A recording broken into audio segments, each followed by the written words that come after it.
आज हम कक्षा 7 विषय हिंदी काव्य 5 हिंद देश के निवासी। विविधता में एकता हमारे देश की विशेषता है, साथ ही विकास और शक्ति की परिवाचक भी है। मानवीय एवं प्राकृतिक विविधता होने पर भी उसमें अभिन्न एक सूत्रता है। विभिन्न दृष्टांतों द्वारा इस काव्य में भारत की भव्यता एवं दिव्यता का गान किया गया है।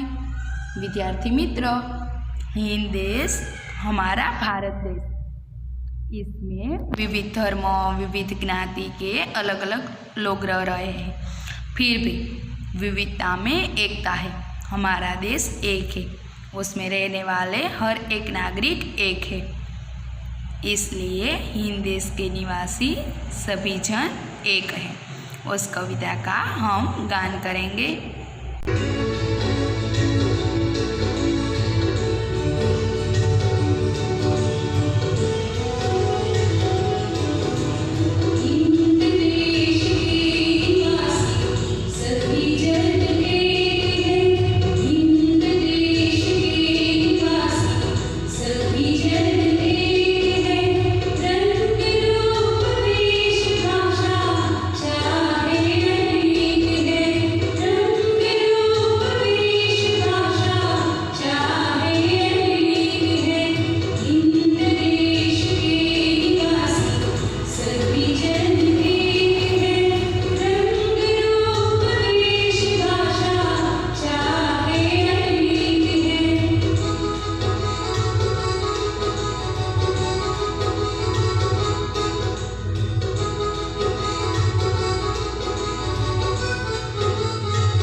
दोस्तों, हम काव्य के गान के बाद समझौती देखेंगे। भारत हमारा एक निराला देश है। यहाँ अनेक जातियाँ, धर्मों और भाषाओं के लोग रहते हैं। यहाँ प्रकृति के भी अलग अलग रूप पाए जाते हैं। इतनी विविधता के बावजूद भी यहाँ एकता दिखाई देती है। यहाँ सब लोग हिलमिल कर रहते हैं। इस कविता में हमारे देश का यही निरालापन बताया गया है। भारत देश में रहने वाले सभी लोग एक हैं। उसके रंग, रूप, पहनावे और भाषा भले ही अलग अलग हो। मोगरा, गुलाब, जूही, चंपा, चमेली आदि अलग अलग फूल होते हैं, परंतु ये प्यारे प्यारे फूल एक माला में गूंथने पर एक माला बन जाती है। उसी तरह अलग अलग होकर भी सारे भारतवासी एक है। कोयल की बोली निराली होती है। पपीहे की बोली में अपनी मिठास होती है। बुलबुल का गीत भी अलग तरह का होता है। इन सभी पक्षियों के गाने भले ही अलग अलग हो, पर उनका राग एक है। इसी तरह अलग अलग बोली और भाषा बोलने वाले भारतवासियों की आवाज़ में भी एक होती है। गंगा, यमुना, ब्रह्मपुत्र, कृष्णा और कावेरी अलग अलग नदियाँ हैं, मगर सागर में मिलकर वे एक हो जाती है। उसी तरह देश प्रेम सभी भारतवासियों को एक ही बना देता है। हिंद देश के निवासी सभी जन एक है। रंग रूप वेश भाषा चाहे अनेक है। बेला, गुलाब, जूही, चंपा, चमेली प्यारे प्यारे फूल गूंथे माला में एक है। कोयल की कूक न्यारी, पपीहे की टेर प्यारी, गा रही तराना बुलबुल, राग मगर एक है। अब हम मातृभाषा में भावानुवाद देखेंगे। भारत देश में रहने वाला सभी लोगोना એટલે કે ભારત દેશમાં રહેનારા લોકોના રંગ, રૂપ, પોશાક અને ભાષાઓ ભલે ભિન્ન ભિન્ન હોય, પરંતુ તે બધા લોકો એક જ છે। મોગરો, ગુલાબ, જૂહી, ચંપો, ચમેલી વગેરે ફૂલો જુદા જુદા હોય છે, પરંતુ આ પ્યારા પ્યારા ફૂલો એક દોરામાં માળા રૂપે ગૂંથાઈને એક બની જાય છે। એવી જ રીતે જુદા જુદા હોવા છતાં પણ સૌ ભારતવાસીઓ એક જ છે।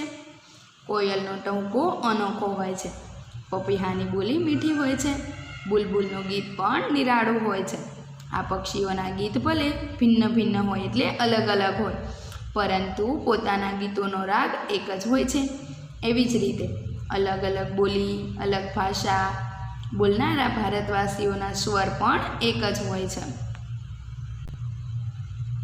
गंगा, यमुना, ब्रह्मपुत्र, कृष्णा, कावेरी जाके मिल गई सागर में हुई सब एक है। धर्म है अनेक जिनका सार वही है, पंथ है निराले सबकी मंजिल तो एक है। गंगा, यमुना, ब्रह्मपुत्र, कृष्णा અને કાવેરી આ બધી જ જુદી જુદી નદીઓ છે, પરંતુ સાગરમાં મળીને બધી એક જ થઈ જાય છે। એવી જ રીતે દેશ પ્રેમ સૌ ભારતવાસીઓને એક જ બનાવી દે છે। ધર્મ બધાના અલગ અલગ છે।